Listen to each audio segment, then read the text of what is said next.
Moving on to agenda item 6. This agenda item is a consideration of a development plan D23-9 and density bonus DB2304 to allow the demolition of an existing two-story office building and the construction of a 6-story mixed-use development consisting of 73 apartments, 4 live-work apartment suites, and 688 square feet of ground floor commercial space on a 1.7 acre site located generally at 503 Vista Bella mixed use. Site has a general plan land use designation and a corresponding zoning designation in limited commercial and general commercial. We could. Good evening, Chair Malik. Disclosures, please. I'm sorry. I've definitely read the staff report, got lots of emails, spoke through email with the applicant, with one of the church's applicant, church's opposition. Was also on the planning commission when we approved the church with the parking agreement at the time. Similar disclosures, read the staff report, met with a neighbor, the church, Coastline Baptist, read the staff report, and like Louise, I was on the planning commission when the church went through its own approval process for its redevelopment 2, 3, 4 years ago. So, likewise, read the staff report, met with the neighboring church staff member, very familiar with the area, and so. Okay. I as well am familiar with the area, drove by, met with the neighbors, and have read all the staff reports. Please. Hey, good evening. Planning Commission, Manny Baeza here from the Planning Division, presenting this item. Before you have a 2-part application. The first part of the application is a development plan to demolish an existing vacant 2-story office building and surface parking lot, and to approve a mixed-use development plan for the construction of a 6-story mixed-use building containing 73 apartments, 4 live-work units, 688 square feet of ground floor commercial space, and surface and subterranean parking on a 1.74 acre site. The second part of this application is a density bonus application to grant a 50% density bonus over the maximum density of 29 dwelling units per acre by reserving 15% of the units, 8 units, for very low-income households. Here we have an aerial of the project site. The project is located in the Oceana neighborhood. It's located in the limited commercial and general commercial districts of the city. There's an existing office building on one of the properties that's proposed for demolition. The project is located on the south side of Vista Rey, east of El Camino Real, and west of Vista Bella. Surrounding properties include multifamily development to the north, a church property to the south, the Oceana community to the east, and a gas station and open space to the west. Here are some pictures of the project site. At the top, you have the project from Vista Bella, and at the bottom, you have the project site, the backside off of Vista Rey. So you see the office building, and then the backside shows a significant slope, and then you have the gas station behind the project site.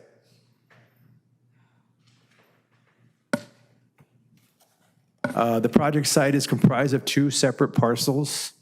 In order to create more flat area for this project site, 2 large retaining walls are proposed along the south and west property lines. They're denoted here in red. The building will face Vista Bella. It's oriented to Vista Bella. Access will also be taken off of Vista Bella, and the project proposes 87 parking stalls at grade or underneath the building.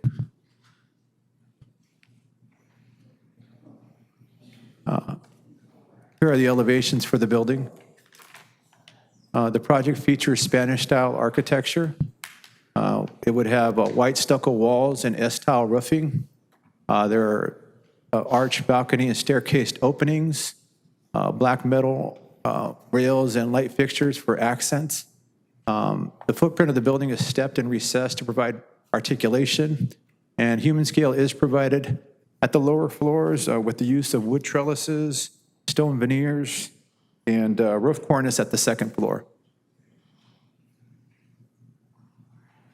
Here is the landscape plan for the project. The landscape plan is designed to complement different parts of the project and address the loss of the 51 existing trees.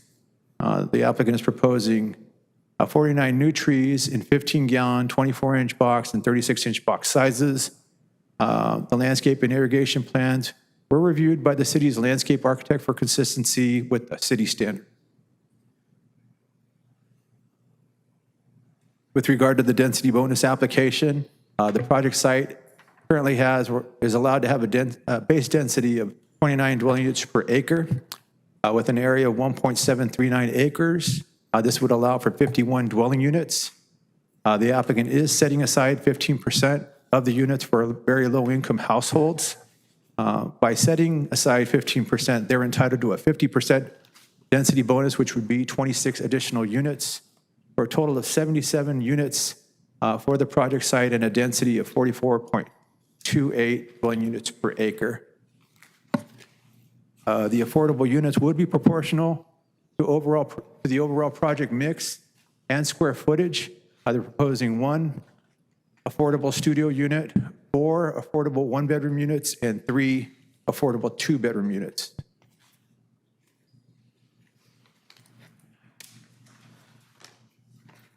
For this project,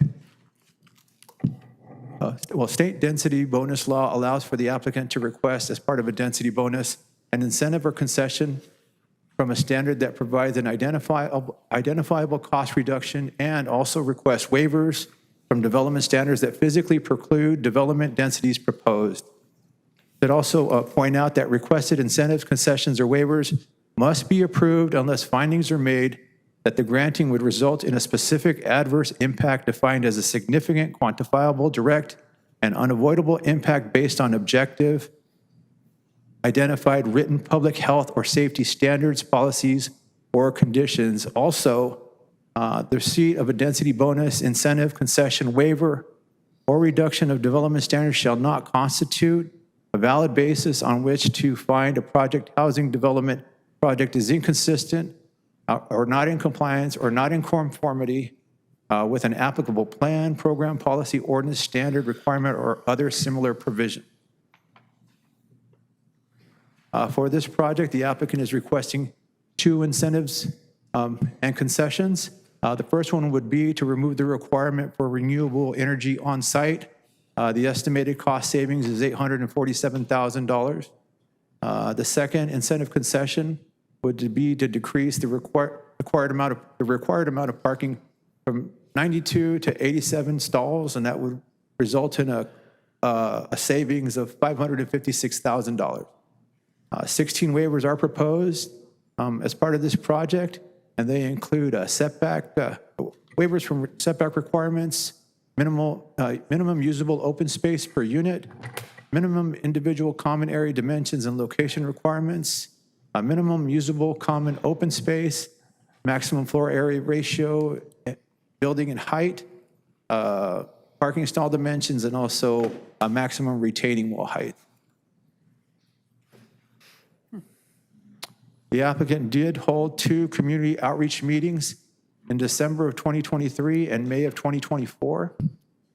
Staff has received over 200 letters or emails in opposition from the public. Common concerns voiced in the emails and letters have to do with the size of the building and number of units. As explained in the staff report, the density bonus allows for the proposed size and density of this project. Another concern was the need for an evacuation plan for Oceana. The fire department has determined that no fire protection plan is needed, as the site is not in a high fire zone. And one of the third most cited reason for opposing the project is the stability of the existing site. A geotechnical study was prepared for the project. Also, project engineers and the city engineering staff had determined that a new building can safely be developed on the site. This project qualifies for an exemption for Class 32 infill exemptions under CEQA. The project is consistent with the general plan and zoning, as mixed-use projects are permitted in these zones. The project is surrounded by urban uses on a site of less than 5 acres.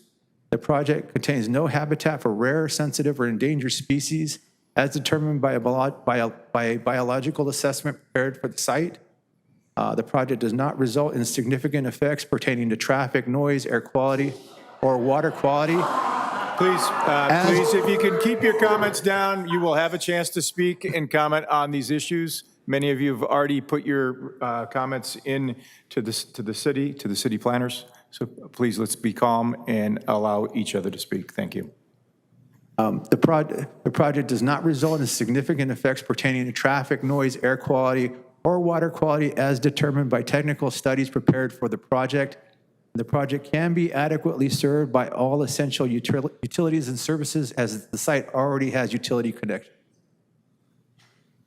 With that, staff is recommending that the Planning Commission confirm the issuance of a categorical exemption, class 32, and also approval of the development plan and density bonus by adopting Resolution 2024 P16 with findings and conditions of approval attached herein.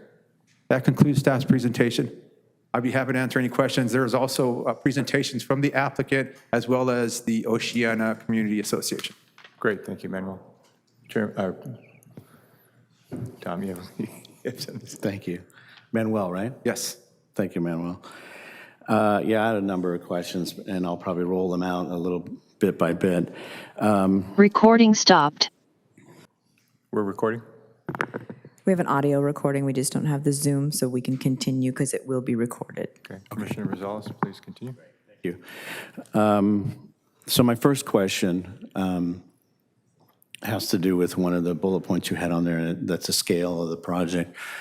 Do you happen to know the highest, any surrounding structures in the area, Oceana? What's the highest structure? This one is like proposed to be 68 feet, I think it is. It's taller than that, I think. It's actually in the 70s, but the applicant can answer that question. The highest would probably be across the street, the 3-story multifamily. I don't know what the height is there. Okay. This is at least 3 I'll stories leave that. taller than that. So. Second question would be mixed-use projects like this as it relates to the density bonus. Is there a link between the two? If they have a project that is mixed use, they get additional ability for waivers, or am I not getting that right? Well, mixed use allows you to have a higher density, like a higher base density. Okay. And then working off of that, right, you propose your number of your percentage of affordable, and that gets you your density bonus. So you don't necessarily have to have, well, again, you want to start with the developer wants to start with 29 dwelling units per acre, and from there, build on that. But if you bring in mixed use, so you have commercial space available, that Yes. allows you to increase the base density for the project, is that right? No, that's not accurate. Okay, that's what I'm trying to establish. So in any commercial zone, the only way to do a residential project, outside of a number of state preemptions that we're not going to discuss here tonight, but the only way you can do a project that includes a residential component is through a mixed-use development. So any commercial zoning district would allow a mixed-use development typically with approval of a conditional use permit, and the maximum density that you can achieve without engaging with density bonus law or anything like that is 29 units per the acre. The mixed-use provisions do allow some flexibility with respect to development standards. So, as an example, if it would lead to a superior urban design, we could reduce a setback, or we could allow an increased height, or we can have a reduced parking. It all really depends on the context in which the project is, where the project is located and what's surrounding it. In this case, rather than going down the avenue of obtaining its own mixed-use development plan document and its own standards, they're just relying on state density bonus law to waive the typical development standards of the underlying zoning district that would physically preclude the project at the development. So there's no hard and That's density fast proposed. correlation between the mixed use, there's only 688 square feet of retail in this project, between leveraging that and an increase in the density bonus.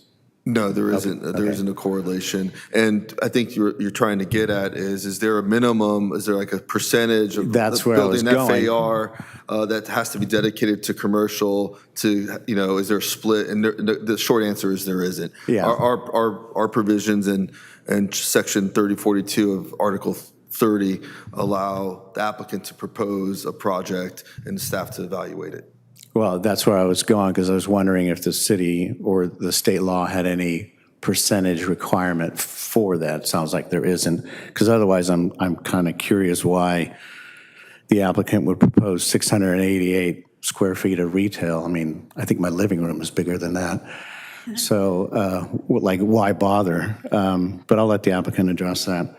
The last question I had, because I know this is going to be a key point brought up by some of the folks in the audience, is I'll call them, that's probably the wrong term, but ancillary agreements on properties that are next to each other. And that's my inarticulate way of saying there is a parking agreement between the church and this applicant, and the city is a party to that.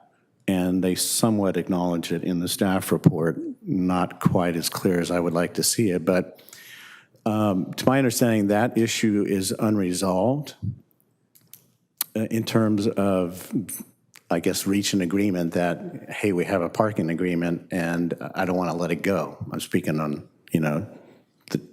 what the church might say.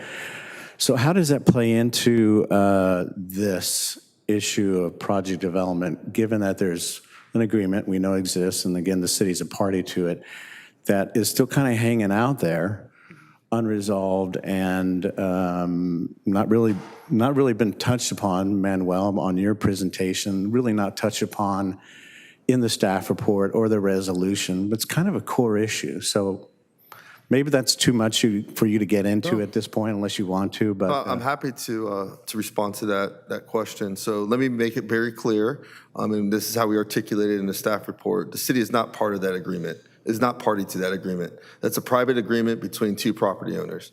The way we've represented it in the staff report, the way we've represented it to the church when they've asked on numerous occasions, is that this is a private matter that needs to be resolved civilly. This is a civil matter between two property owners. There is a provision in the agreement that says the city has to agree to changes, basically.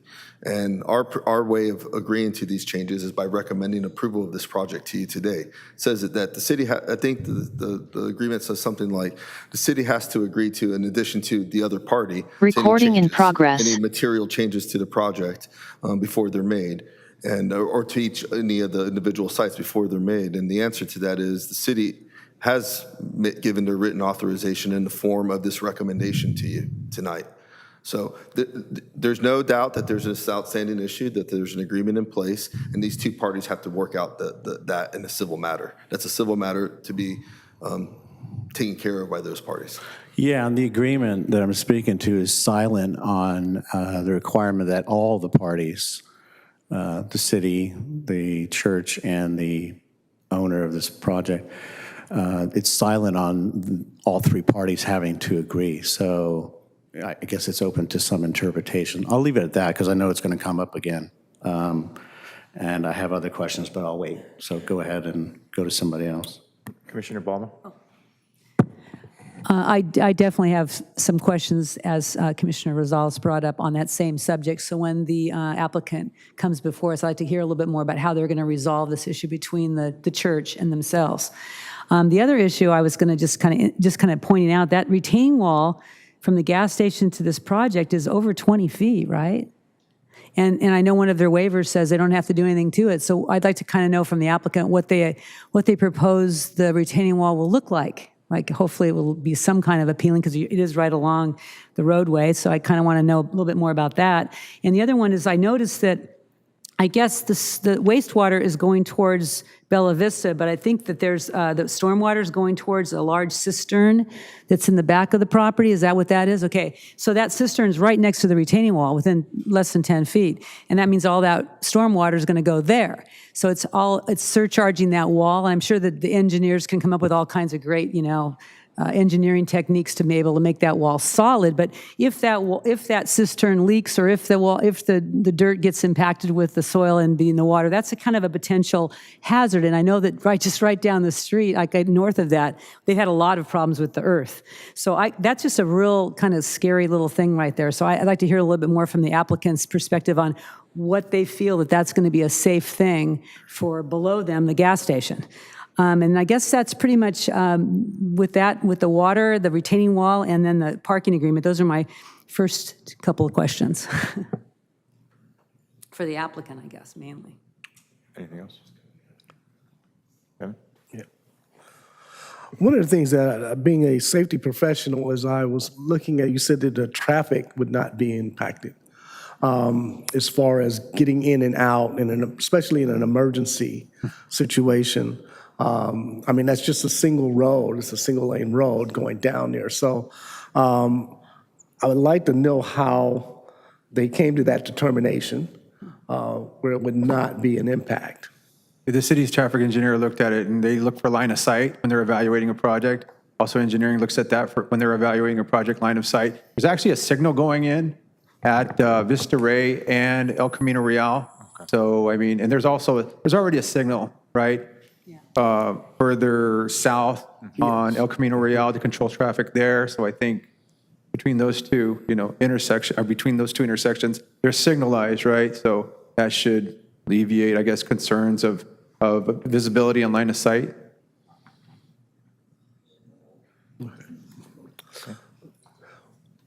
Well, we'll discuss that more. But thank you. Okay. And you said thank you, Manuel. You said the applicant has a presentation as well? Yes, they do. Okay. Good evening, Commissioners. Morgan Gallagher, Land Use Counsel for the applicant. We'll do a short presentation, and then we're happy to answer any questions that you have. Thank you. By way of introduction, the team here with me today is Tim Barzal and Louis Scotti. They're principals of Vista Bella Investment Group, LLC. Gary Miller is the principal of Miller Architectural Corporation. They were the architects on the project. With him is Sergio Pina, an architect as well. We have our consultants here, Element Consulting for biology, trans systems for traffic, urban crossroads for noise, and Aaron Parker with SBO Engineering for civil engineering. The first thing I'd like to mention, and Manny did a great job of outlining SB 330, the Housing Accountability Act, but I just wanted to hit on a couple of points. California is currently in a housing crisis. We're ranked 49th in housing units per capita. We're short by at least 3 million units. We need many, many more units in the state, and our housing is expensive, 2.9 times the US as a whole. The state has recognized this by implementing some protections for housing projects, including the Housing Accountability Act, sometimes called SB 330, which applies to any housing project that is at least 2/3 residential, including this project. And it mandates approval of a project, a housing development project, as long as it's consistent with general plan and zoning, as the project is here, except in very limited circumstances that Manny went over, if there's essentially health and safety impacts that can be shown with substantial evidence. The city's looked at this project and has not found evidence of any health and safety impacts here. Next, I wanted to quickly go over density bonus law.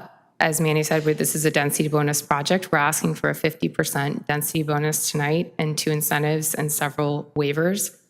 We are entitled under state law to 100% density bonus, but we've asked here for 50. So we could have gone up to 102 units. I wanted to make that point. We are not maxing out on density here. We're asking for a 50% bonus, which is half of what we asked for. We're entitled to incentives and concessions based on providing 15% affordable units, and we are entitled to unlimited waivers. So we're asking for 16, but we're entitled to unlimited numbers. So we could have asked for a lot more. We're very much trying to be sensitive to the community.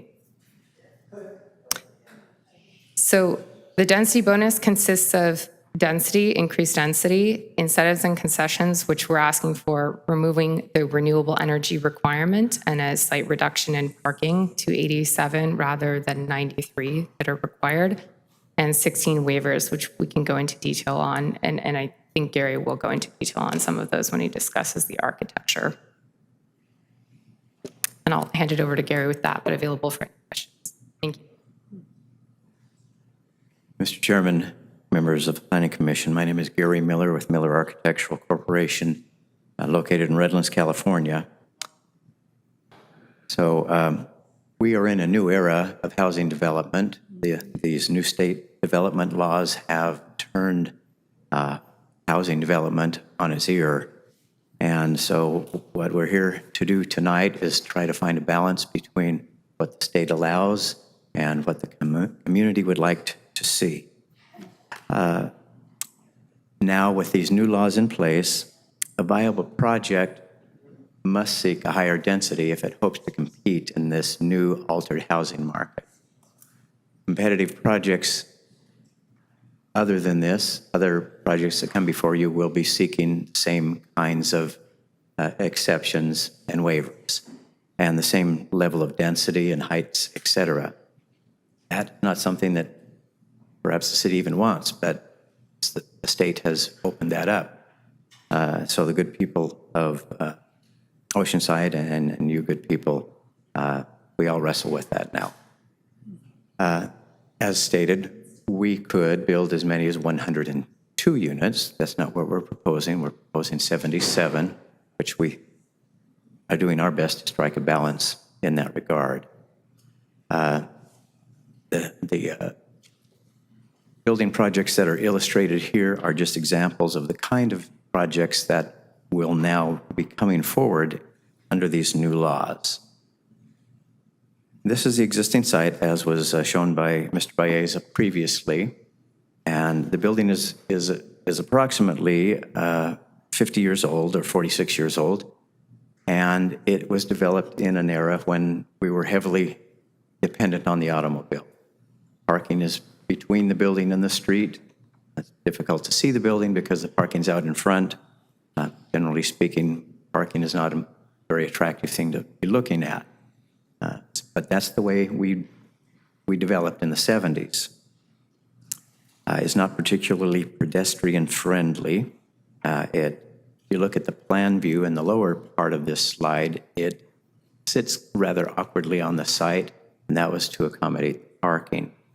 The building has really reached the end of its useful life, and it's time to make a change.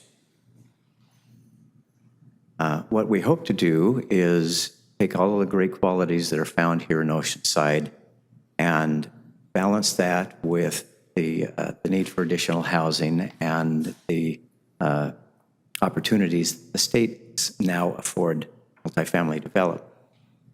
And we would like to just point out that my experience has been the quality of life isn't so much dependent on the level of density as it is by the quality of the development itself. And what we're trying to achieve here is a quality project. This project, you can't quite see the top there, but this was reviewed approximately 6 times back and forth between our proposal and the city staff. And that is a list of all of the different components that were put under review compared to local development code as well as state environmental code. So it has been very closely scrutinized. This view is taken looking south on Vista Bella at the intersection of Vista Bella and Vista Ray. And what it illustrates is there is approximately a 33-foot difference in height from the Oceana property on the left to the proposed project on the right. This proposed project will lower their site slightly. The net effect of that is that those standing on the site, Vista Bella, at their eye level, they're looking at 3 stories above their eye level, not 6. With respect to traffic safety, again, a thorough traffic study has been prepared and reviewed by the city. According to this traffic study, the existing traffic conditions combined with the added traffic from this project still remain within the city traffic standards, and the study concluded that there's no significant impact from this project.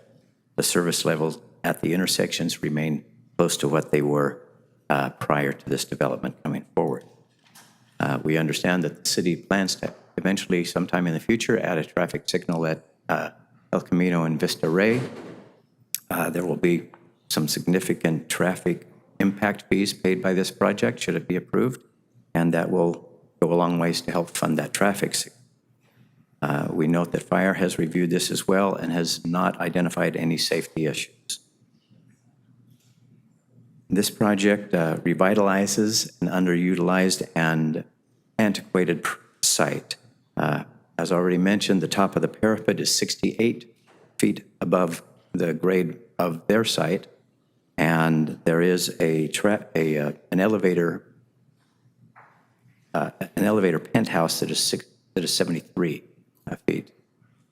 But the primary part of the building is 68 feet, and that varies somewhat because there's been articulation introduced. I'd like to point out that 47% of the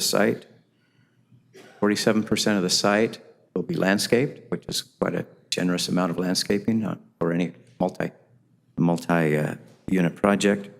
And the pool, illustrated there with that blue patch, is at the back of the property, so the noise associated with pool activity would be screened from the residents to the east. This data has already been provided to you, so we won't take your time repeating that information. This is a ground floor view of the project. I think an excellent question was raised with respect to the amount of commercial. Commercial is basically proportioned to the availability in the street frontage. A generous plaza has been provided, show that up front. I guess I can't point with this, but in front of the building, there's a plaza for people who can congregate. And if a coffee shop were to move in there, that's a place they could have the coffee outside and enjoy that amenity. Architecturally, that has been discussed in quite a bit of detail. We just would like to point out that the roofing material is concrete roof tile, so that's an upgrade in that. And the other materials and the level of articulation is associated with the high-quality project. And then the slide or the photograph on the left is a trellis work that's on the roof deck area. So there's activity that can be had on the roof. And then the picture on the right is the swimming pool, and that is a list of some of the amenities that will be offered. Inside, again, it's a more upscale luxury quality apartment project. The flooring is a luxury wood vinyl. The units are spacious. Ceilings are 9 feet. Many apartment projects are only 8 feet, have only 8-foot ceilings. These are 9-foot ceilings. All of the door heights, all of the window heights are at 8 feet, which gives it a very spacious feel. The countertops are quartz countertops, not Formica. Many of the units have an island, and then you can see that shiny material in the very back slide where the kitchen is a full tile backsplash. Most places give you a 4-inch tile backsplash. So again, all of these things are just efforts to make this a high-quality project. So in conclusion, we're doing our best to be sensitive to this neighborhood. I would like to compliment the neighbors. We had 2 conversations with them, and there's strong feelings about this project. We certainly recognize that, but through all of that, they've been very civil and very articulate in expressing their concerns. The CEQA, the California Environmental Quality Act requirements have been met. This does bring services to the neighborhood that allow people to walk to them rather than get in their cars. There's a very exceptional management structure that will make sure that they're good neighbors. I would like to mention there was a question raised by, I believe it was you, Commissioner Anthony, about emergency exiting. I happen to live I have been living in an apartment project recently because we're renovating my home, and that has 208 units with one primary entrance and one emergency entrance exit. And I have found that to be free of congestion. I come and go without even one car blocking me from going in and out. So it seems to work pretty well, and this is far less than 208. So with that, I'd be happy to entertain any questions you may have. Commissioner Rosales. Thank you. Thank you for your presentation. I have a question, but one of the points you made I found was interesting. Where you said, state law is what it is now in terms of density bonus. So the projects we're seeing, and we've seen a few here in the city. I think one of them I deemed to be hideous because it was a giant shoebox on a hill. I think if you do this in the future, because I think you used the term, or your phrase was, cities often don't want these, but state law is what it is. And this is a very large project in what is otherwise a very small community. So I don't think I would lead my presentation with a term, well, we could have made it even bigger. I think I'd leave that out.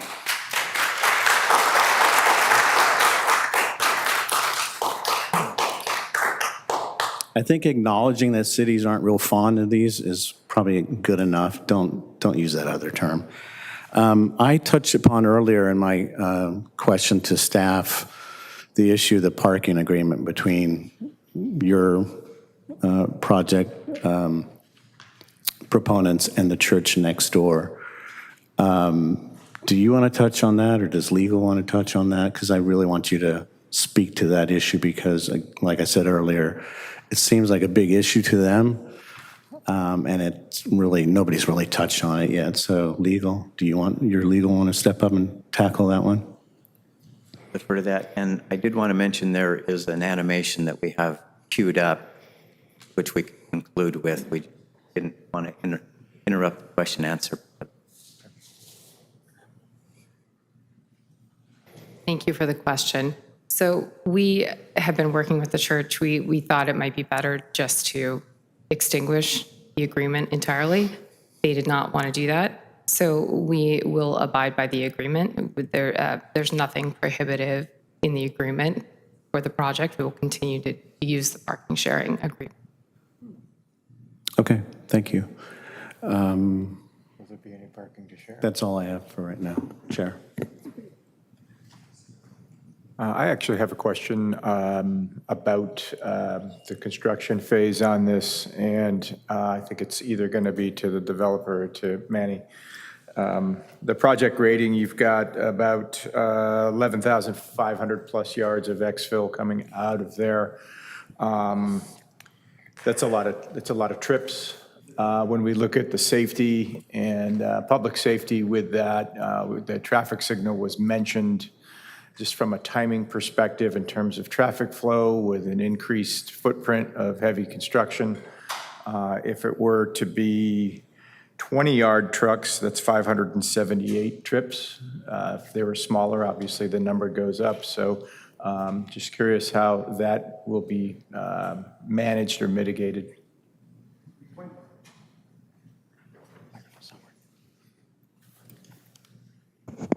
Commissioner Malik, that it's a fair amount of fill that's, or cut, I should say, that's being proposed to leave the site. That's not going to happen all in one day. It's going to happen over a period of time. So those 500 trips start dwindling down to, maybe several dozen a day. So it really depends on how fast the operation moves. Sure. Prior to the issuance of a permit, the developer needs to apply for and obtain a traffic management plan, construction management plan from the city's traffic engineering division that kind of outlines their haul route, like which way are you going to go? And so all that's taken into consideration before the issuance of that permit. And so I don't have an answer for you now, like how it's going to be managed or where it's going to be. But there's a process in place to ensure, at least that the city has on paper documented which route of travel those trucks will be going. You know, they often may go to where the fill is needed, right? So they might go to a construction site here in town. They might go to a construction site on Pendleton. They might go to a construction site in Carlsbad. So all that's yet to be determined. Okay. And the signal is going to be, do we have any idea of the timing for that? We could ask the city traffic engineer if she's here, what the timing might be, but that traffic signal installation is a requirement of the Ocean Point project that's currently under development. Okay. So they're currently building it. I'm assuming that there is a trigger, like a threshold. They reach so many number of units created and occupied where they have to install the units. I think that project has 142, 147 units, something like that. And so I'm sure it's before they're complete. The traffic signal will be installed before they complete that project. Thank you. Any other questions? Yeah, if she's going to address, I'd just like to hear a little bit more about how you're handling the stormwater and the cistern and all that kind of good stuff, and all, you know, maybe even just to kind of give me some walkthrough on that, because that looks pretty, it's different. I've never seen this kind of a project with the 20, 30-foot high retaining walls and you know, a cistern full of water and all this kind of good stuff. So just kind of tell me a little bit more about your design. Sure, it's a good question. I'm the civil engineer, Aaron Parker with SB&O. I've done several projects here at Oceanside. This cistern please state your design name? is designed to Please accommodate. state your name before you. Oh, I'm sorry. I thought Aaron Parker. Thank you. Sorry. So we're required to mitigate the stormwater before it leaves the site. Some of that is through treatment and cleaning of the water, and some of that is just holding back the water so it doesn't leave the site so fast. So we've designed a cistern or a tank on the site. The tank is going to be designed as a concrete tank, so it's not going to be plastic. It'll be a sturdy tank, so you don't have to worry about any blowouts or anything of that nature. It'll be underground. I think I heard you say that the proximity of the wall was a concern. It is a 25-foot wall. You know, that that particular type of wall is a geogrid wall. Excuse me. That's a plantable wall, so it should be screened with a natural kind of planting or vines that hang up on it or over it. It's laid back a little bit as well, so, and it's got an open face. So, so any kind of water intrusion behind the wall, you know, it'll have drainage behind the wall as well. But if there were any type of a leak or anything like that, it wouldn't cause a catastrophic failure of the wall. They're designed to handle that type of situation. So it is plantable then, because I thought that was one of the one of the actual, I forgot, one of the exceptions, or you didn't have to do anything to the wall, but you're actually going to use a plantable wall. we've got different types of walls on the site. So we have a plantable wall along that edge that faces the gas station. Yeah. Along the church, that wall is a different type of wall system that's not. Plant, but that one, the one that you're going to see from the street, El Camino Real, is pretty much going to be a plantable type wall from the gas station view. Yeah, exactly. It would allow some green vines to hang it down over Right. it. It's laid back a little bit more as well. Yeah. Interesting. So there's like Yeah. a pump system then and all that kind of idea, like what? No, it's all gravity. It's all gravity. Yeah, there's no pump. And, you know, the the tank would only be full in like a really large storm event, Yeah. and then it would slowly drain down. You know, day-to-day storms, it's just going to see a very, very low amount of water that runs through it. Okay.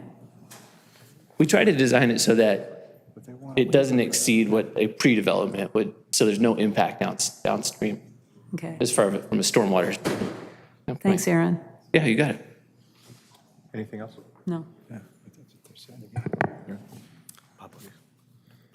If we have open for public comment, are we going to do the video? They have 6 minutes and 15 seconds left of their That's time, great. so If they they'd like want to do to that. finish the presentation, if there's more to finish, that's fine. I wasn't sure if we were finished.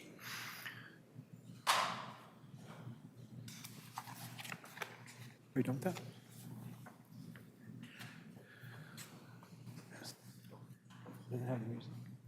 So what you see here is driving across the front of the church with the proposed church improvements. So we're driving north on Vista Bella, coming to the apartment project. And that's the driveway on the south side, retaining wall that was originally questioned. The plaza in front, and you can see the retail that would accommodate. Then as Vista Bella takes a dive down, that retaining wall across the front gets taller, and then that's all planted so that it softens the front of the building. And the stairways are open to provide a kind of an interesting concept. This is the back of the building or the west side of the building, pool at the corner, and then this rotates around to the south side. That's the extent of this presentation.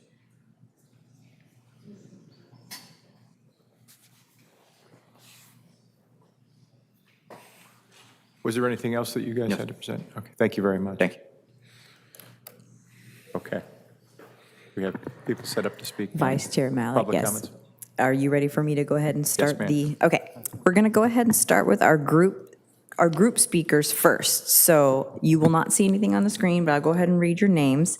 The first group we're going to hear from is Ellen Marciel, Peter Cornog, Tracy Creason, and Jalea Finley, with Ellen being your speaker, and you will have 10 minutes to speak.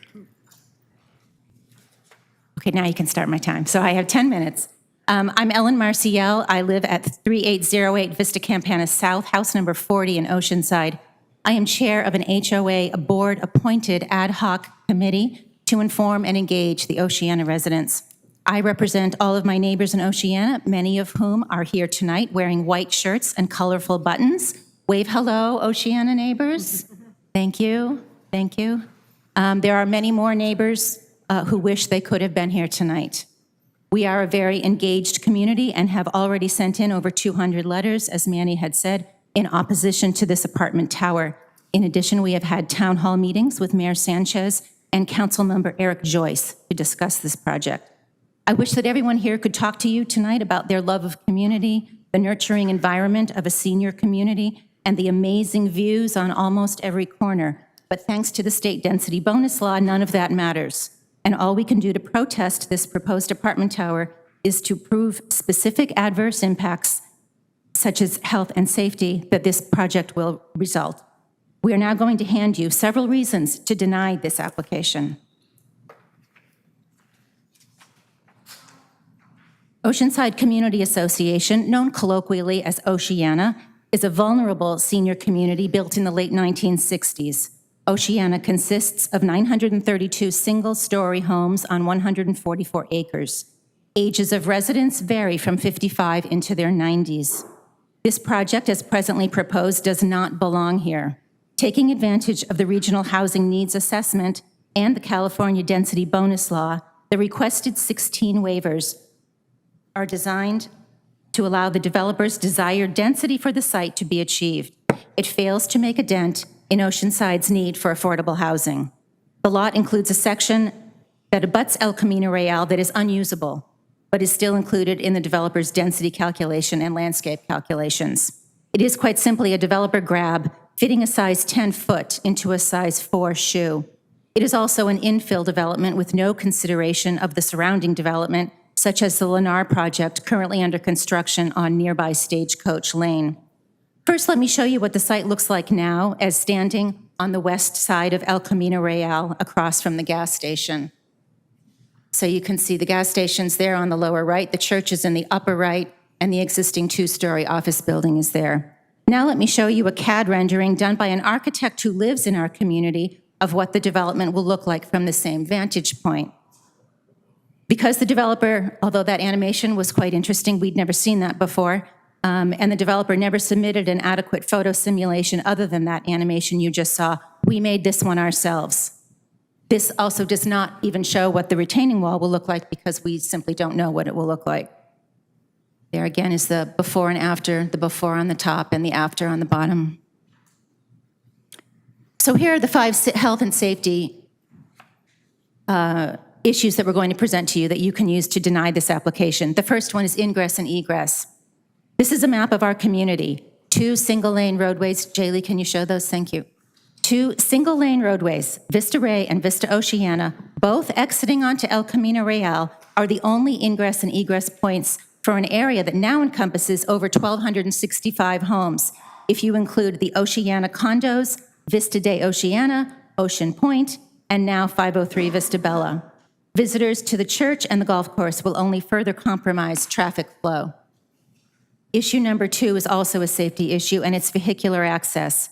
With an aging population struggling with chronic health issues, Oceana finds itself requiring the frequent services of local fire and paramedic professionals.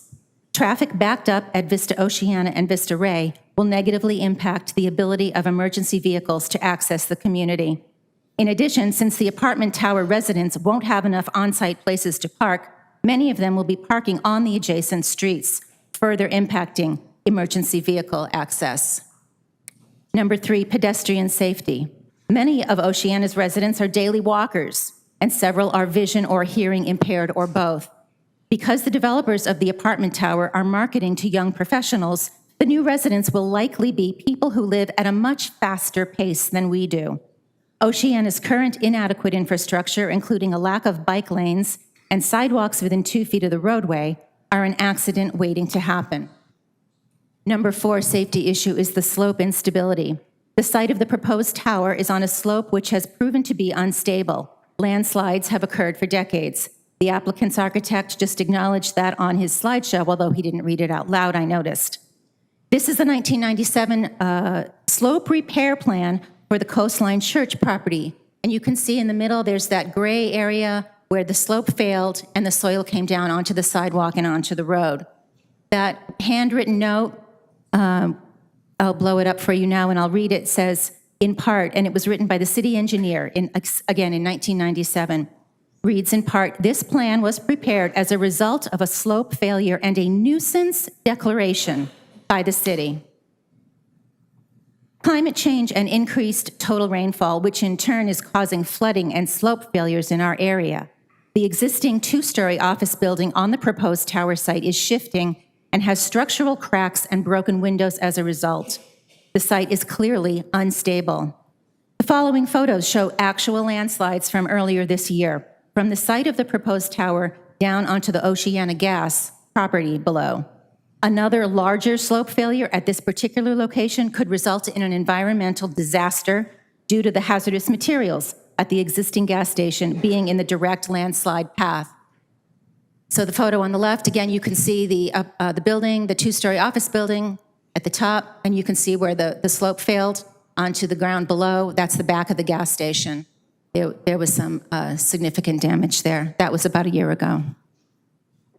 This photo reveals a current slope failure that continues to erode the contiguous hillside along El Camino Real. This would be heading north towards Mission.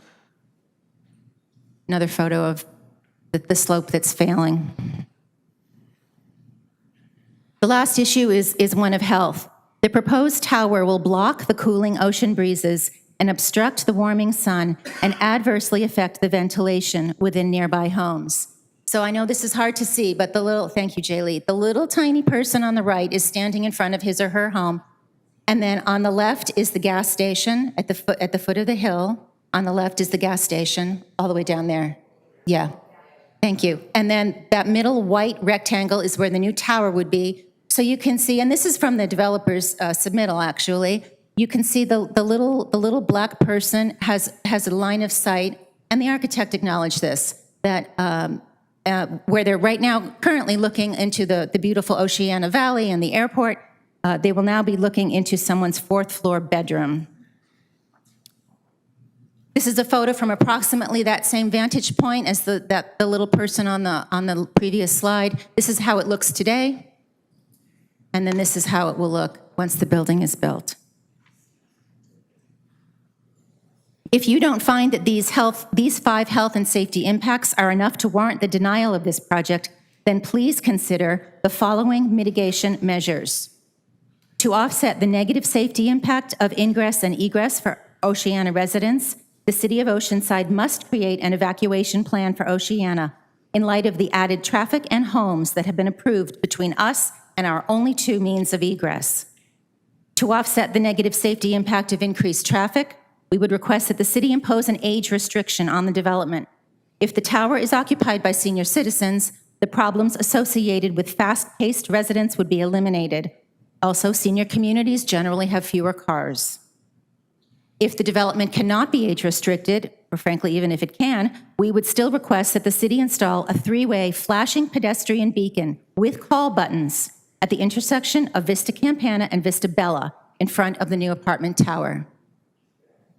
To offset the negative safety impact of the slope instability, the city should require the developer to produce engineered drawings demonstrating how the 1.74-acre parcel will be shored up to support a 6-story building plus 1-story underground, as well as the structural details, as Commissioner Balma already pointed out, for this massive retaining wall prior to approval by this board. To offset the negative health impact of reduced airflow and ventilation, we will request that the developer establish a trust fund in the amount of $200,000. If we can demonstrate that the interior temperatures of the adjacent homes increased or decreased once the apartment tower was erected, we will use the trust fund to restore the interior temperature of the homes to what they were prior to the tower construction. If it turns out the tower has no impact on the temperature of the homes, the entire amount would be returned to the developer. One final note, if the city will not impose any of these mitigation measures, then we would request the city at least restrict the development to what is allowed under the existing zoning. What is allowed by right is 51 residential units and a height of 50 feet. We want reasonable development in our neighborhood. We are not anti-development. I'm almost done. We are a diverse community of reasonable seniors, including renters, low-income households, and homeowners on fixed incomes. Let me close by saying the City of Oceanside ultimately has the responsibility to maintain our infrastructure and ensure the safety and health of our residents, regardless of what kind of irresponsible, misplaced, and greedy developments are allowed by state law. Thank you. Thank you all.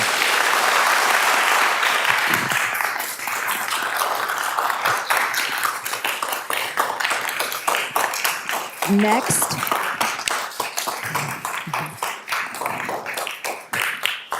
Up next for our group speaker, we have a group of Jonathan Tellis, Mark Dooley, John Tellis, and Beth Barnum. You also will have 10 minutes to speak. Good evening, commissioners. My name is Jonathan Tellis, and I'm representing a group from the church. Our church used to own the property at 503 Vista Bella, and we sold it in 2005 to purchase the property next door at 547. Part of the negotiation of the sale was to implement this easement agreement. Our church purchased the rights to this easement, and these property rights are certainly of value to us as they were part of our long-term planning for the church. The agreement was documented and agreed upon by both property owners, and this agreement runs with the land and is binding on all successors.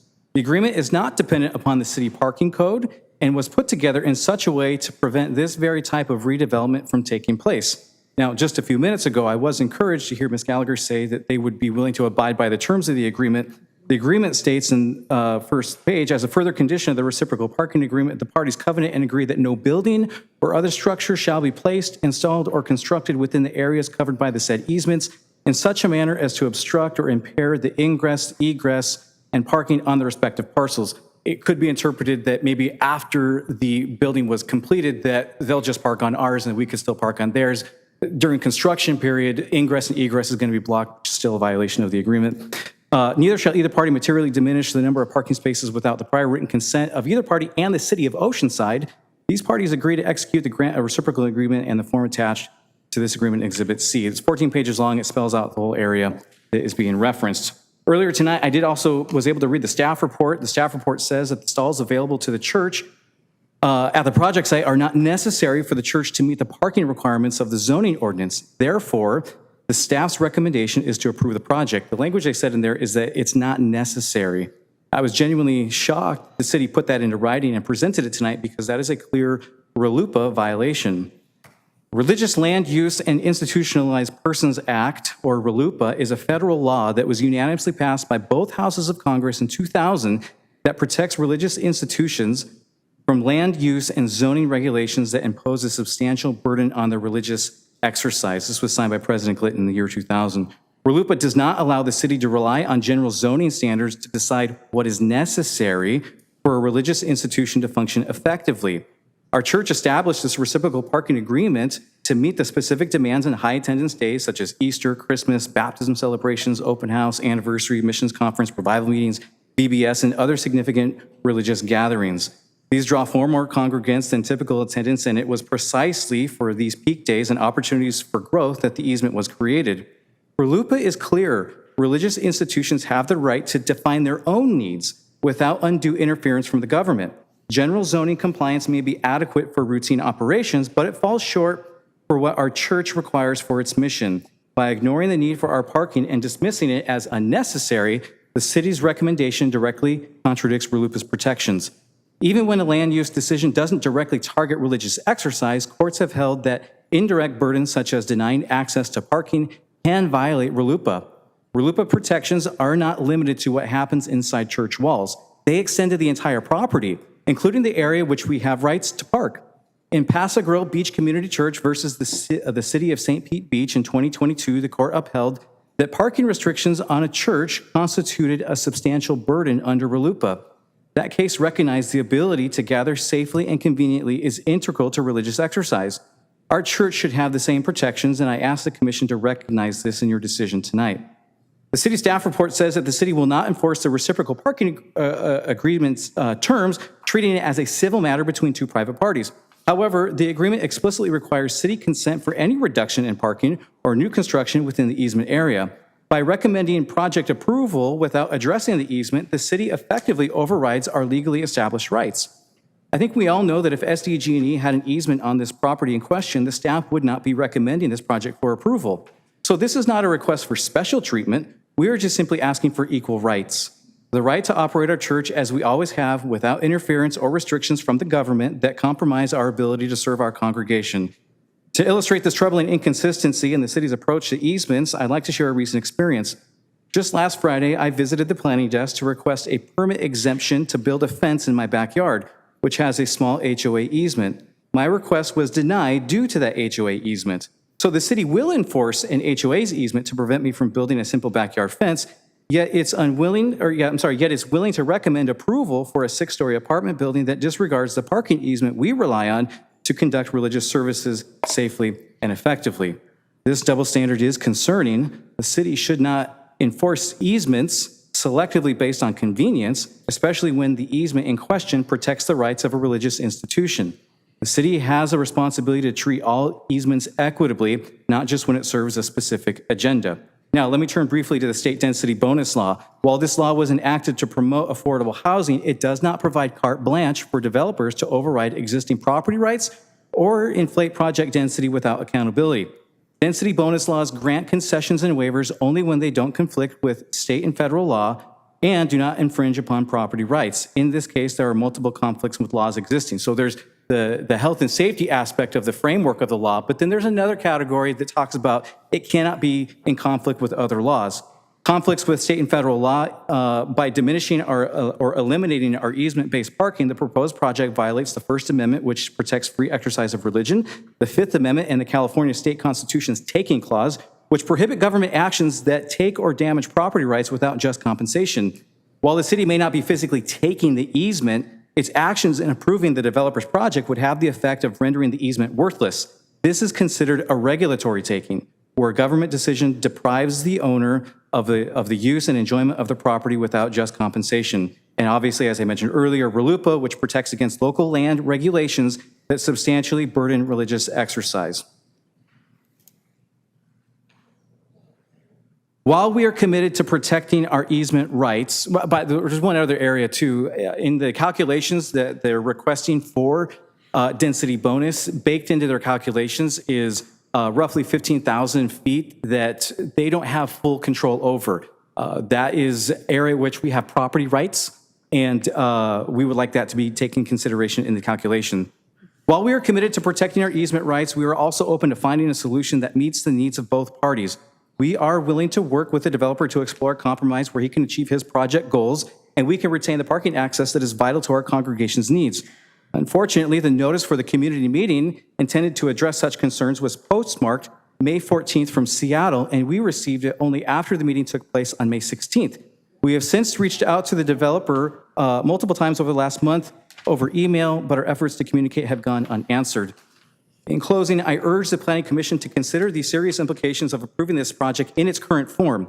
Here are our main points. Number one, the city's reliance on zoning minimums to dismiss our parking needs is misguided. Coastline Baptist Church established this easement to meet high attendance demands, and RLUIPA protects our right to determine our own needs. The city can't define our needs and then make approval recommendations based on how they interpret that. We have the right to determine our own needs for religious exercise without undue burden. Number two, the city's decision not to enforce the easement contradicts its consistent enforcement of other easements and effectively overrides our legal rights. We're not asking for special treatment. We simply seek equal treatment to enforce the rights which we have relied on for nearly 2 decades. And then the density bonus law. Density bonus law has limitations. It was touched on briefly in the presentation earlier. They're few and far between, but there are limitations to density bonus law. It does not grant unrestricted power to developers to ignore legally binding agreements or calculate density based on areas that they do not fully control. We sold that property in 2005. We purchased our current property, and the property in question at 503 has been sold, I think, at least 3 or 4 times since then.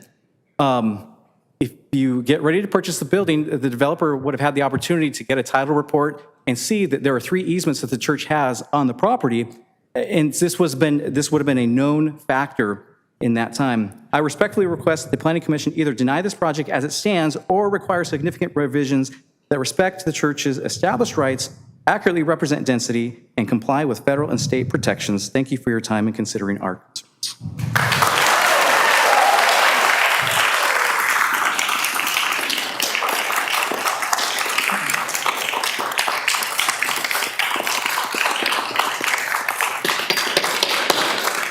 Please. I know this is an emotionally charged issue. We still have some more comments to get through. I appreciate everyone's desire to demonstrate that, but let's try to keep this thing rolling. Thank you very much. Commissioner Rosales, you have a question? Yeah, thanks, everybody, for your input. I guess I would swing my question. Excuse me, Commissioner Rosales, there still may be more public comments to come. Those are just the formal presentations from the groups, so there may be additional speakers. Okay, Maybe I we will get through pause that. my question. Oh, stop, Tom. Thank you, everybody. Yes, we do have a few individual speakers, so if you would please come up, you're going to have your 3 minutes to speak. Looks like, Jonathan, you were involved in a group, so I'm going to mark you as spoken. So Megan, you will be up, and please come to the lectern, and you'll have 3 minutes to speak.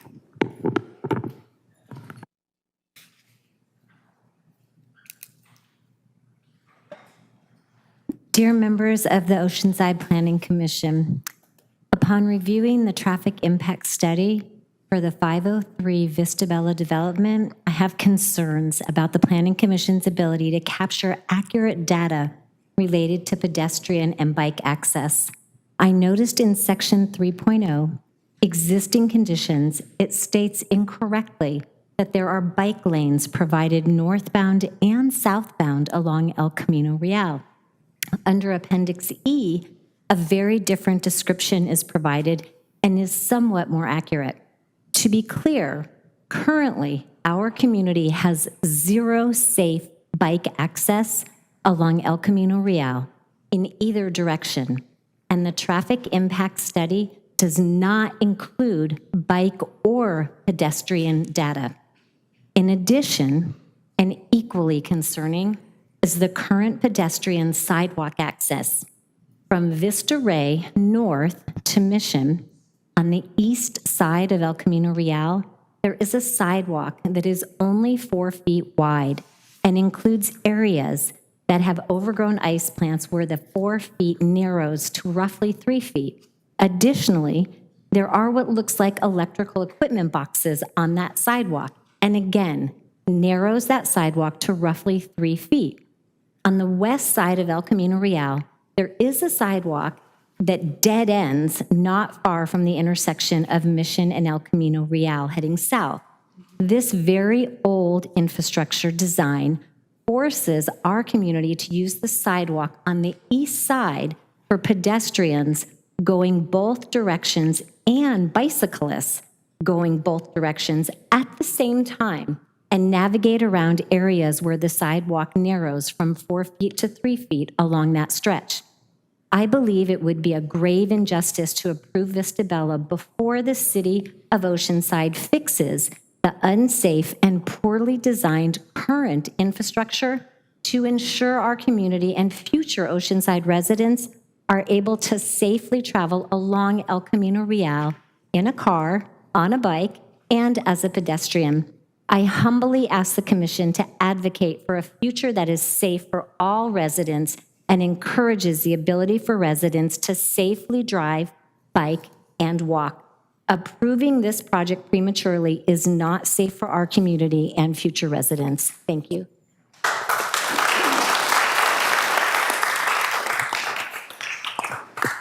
Vice Chair, that concludes our pre-registered speakers. Do we have anybody else in the audience that wants to come forward to speak?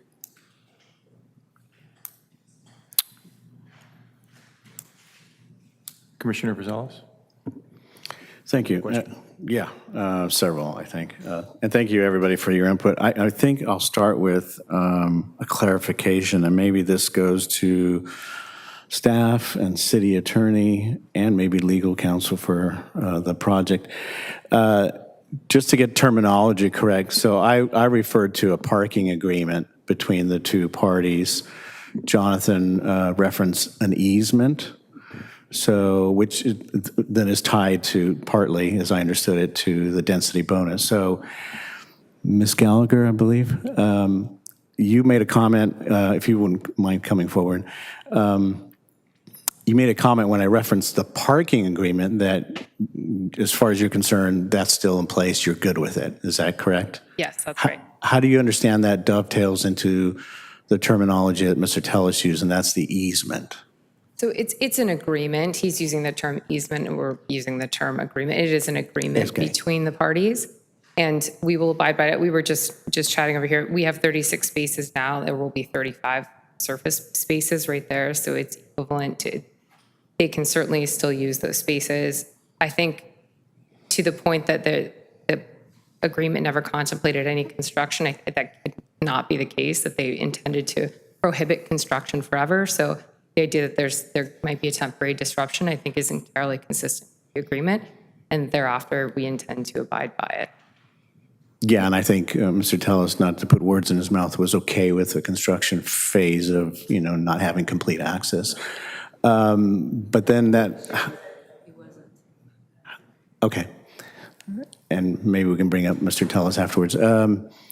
The suggestion that the easement that the church still has as part of the title conflicts maybe with the density bonus portion of the development. Maybe this is a staff or city attorney thing. Did I hear that right? I mean, I think so. Is that how do you see that? I'll put it that way. Yes, thank you. So he's suggesting that there's a ROPLA violation, and therefore that state density bonus law, which prohibits a project that conflicts with state or federal law, and he's trying to tie this together. That is not the case. There would not be a ROPLA violation because we intend to abide by the agreement. There's no impact to the church from the perspective of federal law, and there's certainly not a density bonus law issue. There's no conflict between this project and state or federal law. City Attorney, can I get your nod or your input on that same issue? Yes, I agree. This is not the church's project. The church's rights are not at issue in this decision. It's the applicants, the adjacent property, the owner of the adjacent property whose rights are at issue here. But again, and maybe I misunderstood partly, but I agree with what you just said, that the rights of the church might not be imposed upon, but the development itself may have some impact on the church's rights. And again, I don't know if I understood that completely, but maybe you can expand on your thought you just had? Sure. And I want to go back a little bit to the agreement does create easement rights in the church. So that's the correlation between the agreement and the easement rights. But nothing that the city is doing, nothing that the Planning Commission is doing, if they approve this project, would impair the church's ability to enforce its rights under, its easement rights under that agreement. So that's the main point I wanted to make. Okay. We're not interfering with the church's rights. Okay. Thank you, Ms. Gallagher. Yeah. Last, it's not really a question, but I will say the Oceana group that came up, excuse me if I don't remember your name, from the ad hoc committee, I thought your ideas on solutions was novel. I actually like them. And actually, I do have a question from that. Age restriction, I thought was a really novel idea. I don't need you to come up. Maybe I can. Thank you, though. Okay. Age restriction, I thought was a novel idea to kind of present one solution in terms of traffic and access. Maybe this is a question for staff. Does that parcel or the applicant, is that parcel any part of Oceana which has the, as I understand it, an age restriction covenant, or is it completely clear and free of that? It doesn't have one. No. Okay. Still, I thought that was a novel idea. I did like the provide engineering drawings as it relates to the slope instability. I have an engineering background, and I know I have a great deal of comfort in seeing something in detail for an issue that we think is real, as a number of us has pointed out. So perhaps we can bake that into what we end up doing here ultimately. And the last one, and I'll leave it at that, the $200,000 trust fund, I thought it was also pretty novel too. So good ideas, good solutions. I'm glad you spent time on coming up with these. That's all I have. Commissioner Ballmer? Yeah, I kind of agree with what you just stated with what the Oceana people came up with their points. I think that all of them actually might be considered by the applicant. They didn't seem like it would be too expensive to add an evacuation plan study, which doesn't take that much time and effort. Age restriction, I mean, that's kind of a hard one. Flashing call button, the thing for the traffic, that sounds easy. Slope stability, I really think that's important, because really what you guys are doing is on that piece of ground, as we've all seen for years, the landslides. So I hope that you could just have that within your study you've already done, probably even to build this. You must already have that information already worked out, so that could just be something you could just present to us. And then, yeah, the trust fund was another novel idea. The parking, back to the parking and the easement thing, it sounds like between the applicant and the church, there's going to be some kind of come to Jesus, so to speak, that you're going to be able to agree on something here, right? But the only thing that is kind of not really happening is when you're under construction, which could take about a year or maybe more, there's going to be still a parking problem for the church. So maybe you could consider helping the church out with a valet service for those times when they can actually park on site. It wouldn't take that long, but I mean, at least your patrons wouldn't have to be have a problem with that. I'm not sure how much that would cost, but I mean, just maybe there's a way to kind of get around the idea of not being able to park on that site during those times during construction. So I think, I'm not sure if the applicant's going to be agreement to any of this stuff, but we've kind of been talking about, but I kind of think if we can agree with some stuff, we can actually add this into our, into the actual resolution and maybe push this along if we feel strong enough on any of these things, because I think that a few of them actually kind of resonated with me also. So if it's amicable that we can actually do that and advise the city council that we kind of feel like these are some things you should consider, we might be able to do that. Did you have something, Sergio? Commissioner Anthony? Again, excellent presentations by the homeowner group. I'm almost a senior, so. But one of the things that I wanted to touch on, Commissioner Mama, she talked about this, the stormwater. The present company I'm working with, we have these stormwater cisterns and all this stuff, and I'm going to tell you, they don't work like you think they do. And so that's a concern. Those things do not always percolate down like you would like them to. And then when they do, you also have to come back and maintain them. You have to continually maintain those things. You get about 8 years on them, and then you got to dig them up and redo it, because that's the way they work. And I don't know how you're going to do that once that's developed. The other thing was the egress safety. Again, I didn't see the traffic study. I didn't see all the information on that. It's a lot of paperwork here that we're trying to go through. But I'm big on that egress. You said that you had a study on that, the traffic and things of that nature.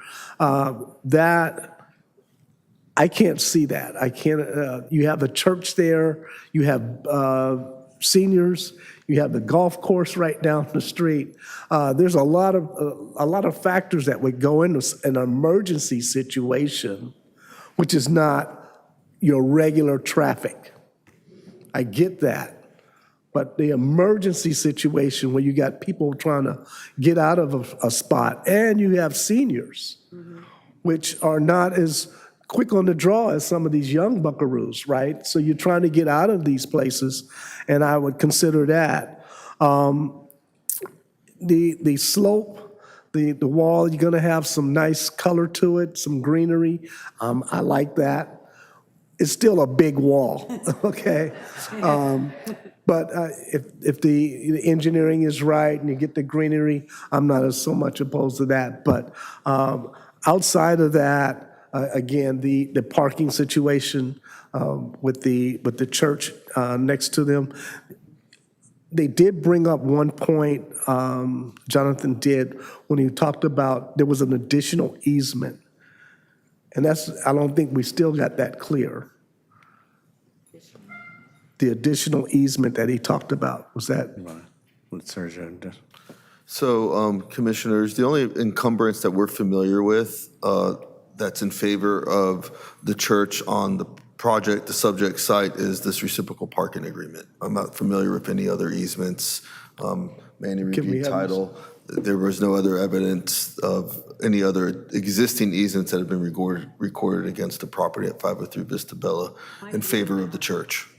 He uses an easement as an analogy with his fence. Maybe you might have thought of that. Well, can we have him come up?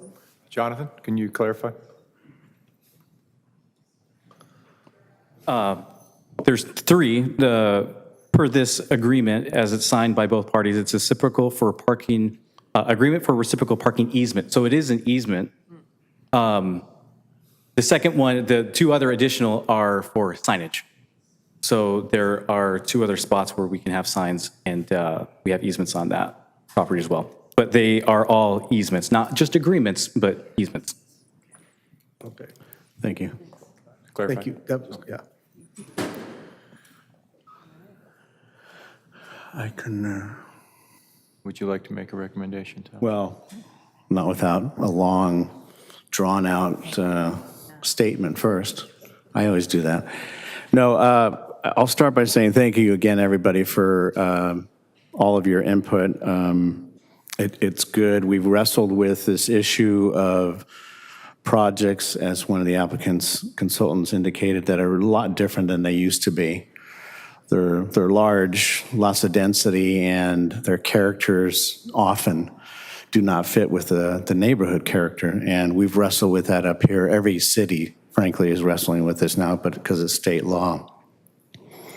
So all we can do, and I've said this a few times as projects come forward to us, all we can do is try to make a statement at a meeting like this, talk to staff to make sure that when they meet with the developers, that they bring a really high quality project to this commission, so that so at least we feel we got something out of it. It's got some quality. From what I've seen of the renderings, this has some quality. The scale is large, to put it mildly. So, but that's what the state law provides developers at this point. That all being said, I would like to make a motion, but I want to make sure that we capture a few things in that motion. So The first is that the resolution put before us, which is very generic, also has language in the section that deals with parking that addresses this parking agreement, this easement that the church has with the applicant, that it acknowledges it, that it, it has some language in there that it essentially codifies that it does exist, and the church has a right to maintain that parking agreement, this easement. So that's the first thing. The second thing would be to also introduce, I don't know if we can codify this in the resolution, but the suggestions by the Oceana group, the 5 minus the age restriction, so really 4 of them, as solutions to try to move this forward, again, to make this more palatable to the community. I liked all of them. The age restriction one we threw out because it doesn't apply here. But the others are great, and I'd like to see those worked out between the residents and the applicant. And I don't know, Sergio, if we put that in the resolution or if that's done administratively, but I would really like to have those captured as part of our effort here, should we decide we want to push this forward.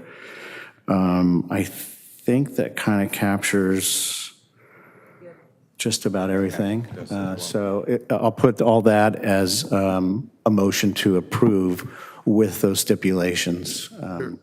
Commissioner Rosales, let me address the 5 points that the Oceana group make, maybe with the exception of the age restriction. We've kind of gone over that. The evacuation plan, as an example, there's no need. There isn't nothing that mandates an evacuation plan. It could be something that is done voluntarily, and we have our fire chief here and our fire captain here could further explain how that could work. We've done it once before on a different project down in the southern part of town in the Ocean Hills area when an assisted living facility came forward. There was some concern expressed similar to what's been expressed here tonight. And so as part of the condition of approval, that was added to the project that prior to, I'm not sure what the threshold or what the benchmark was, but there was a requirement for this evacuation plan to be prepared, and the city participated in that. So that's something that I think is doable, but it's not I want to make it clear, it's not a requirement of this. No, not a requirement. It's just the term feel good is wrong, but it's a plan that gives confidence to the residents that, hey, we have something that was worked out with everybody, and this is how we're going to operate should we ever need to execute it. That's really essentially what it is. With respect to the flashing pedestrian beacons, I think that's a novel and a good idea, but I'm not sure if there's a nexus for us to require that the developer do that. So then that puts the burden on the city to come up with funds and come up with a capital improvement project to install that. So I'm not sure what the nexus would be. We can have our city traffic engineer here. She may be able to provide some information on when do we require this. Typically, it's a feature for added safety as the plan expressed, but I'm not sure that we can compel the developer to foot that bill alone. And finally, with respect to the slope instability, obviously before any permits are issued, this is going to be fully engineered. Right now, what the community is asking for, that those engineering drawings, those final engineering drawings be prepared now before we make a decision on this project, where the staff would recommend that they follow the normal course of the engineering process, the final engineering process, and that is done prior to the issuance of any permit for work on site. So I think that's how we can address that. And finally, But just to brush over that, the slope stability, so you're going to take into account the historic aspects of that whole area and what's been happening will be part of it. And then also the idea of that cistern and that whole water situation, like Commissioner Anthony pointed out in his own experience, those things have to have a maintenance plan that's highly on top of it. Like someone's got to be on top of it to make sure it's cleaned out and properly still functioning, because that could affect the stability of that wall. So interestingly enough, before we allow a building to be occupied, there has to be a maintenance agreement entered into and bonds put in place for the maintenance in perpetuity of these stormwater facilities. So that's addressed. That's part of it. That's addressed during the final engineering process. And I'd like to hit on the last point here, this $200,000 is seemingly arbitrary, and it's a pot of money that would be available to the community. There's no nexus for us to require this type of and fund. I get all that. Thank you for clarifying it. I call it what it is. This is essentially maybe we can't formalize it here, but a plan that's been asked for by the community of the developer and or the city, whoever the parties are.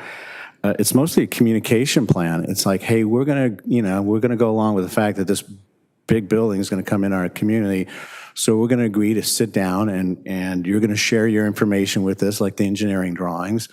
We're gonna meet up periodically and talk about the maintenance of that storm drain thing. So it's really a plan to make sure that people know what's going on, because it's a really different project for this community. And I just think it has to be in place. Mechanically, how it happens, I don't know. I'll let you figure that out. They're just saying, we need this.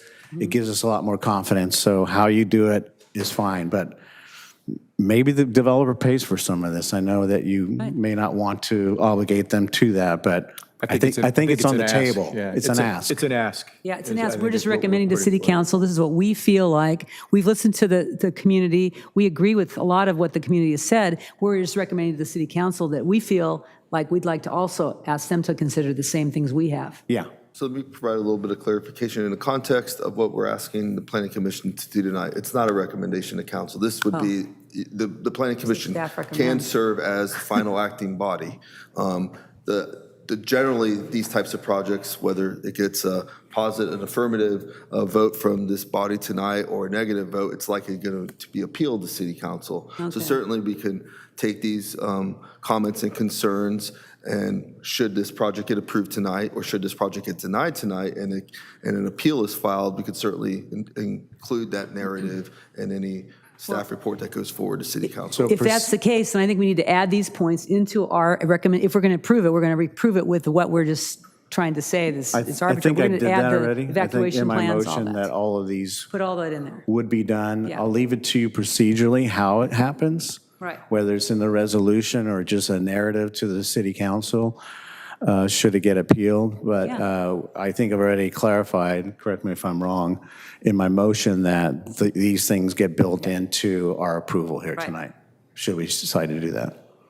So for the audience's sake, those would have to be conditions of approval that we would include in this as recommended by Conditions the- of approval, by the planning including these commission, items, correct. with the exception of the age restrictions. With the exception of the age restriction, correct. So Okay.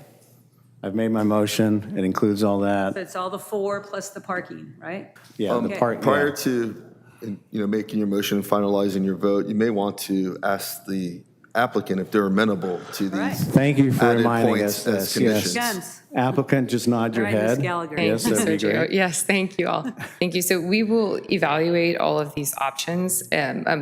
We can't agree to include them as conditions of approval for the project because if they're financially infeasible and it doesn't make the project work, we can't agree to that tonight. But we will agree to voluntarily evaluate whether any of them are possible.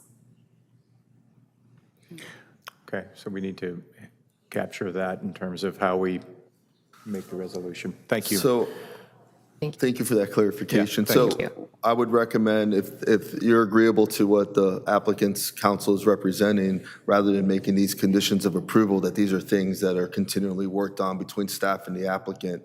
The only thing we can do is report back to this body what they were agreeable to or not. So it wouldn't have its teeth like a condition of approval would. And That's the how part, there's how no are we teeth. going to let the community know? Yeah. That's a great question. We'd have to establish some sort of communication protocol and criteria. We can Okay. meet with them to update them. Say again. We can meet with them and update them after we've evaluated it. We're happy to do that. Isn't this whole thing kind of based on health and safety as far as the only kind of latitude we have is based on that? And these points that the neighborhood brought up is kind of all based on that. So the law, these So- are in the realm of health and safety, but what none of these points articulate is a violation of a written No, health yeah, and safety exactly. rule, which They have is to be very- the burden to meet to consider it a specific adverse impact. They have to be almost black and white to so, yes. Ms. Gallagher, if that communication would be robust and thorough with the community, then I could go along with that idea, and I would very much appreciate if you would do that. Yes, absolutely. Thank you. Great. It's, Okay. So we have the motion, so I'll let you run. do have a motion, yeah.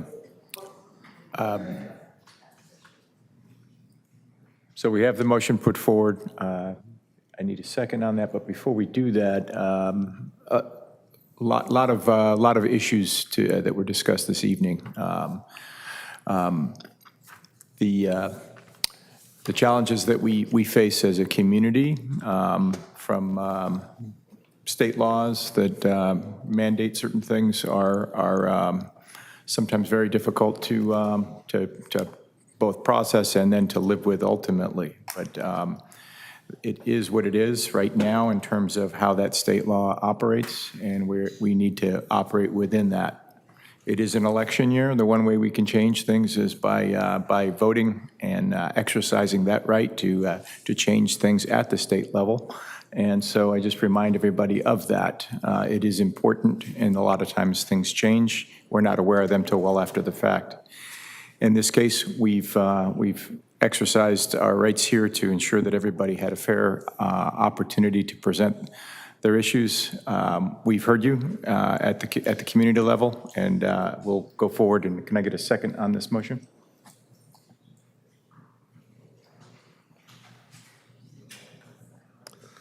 I second. Okay, so we are now in. There we go. Okay.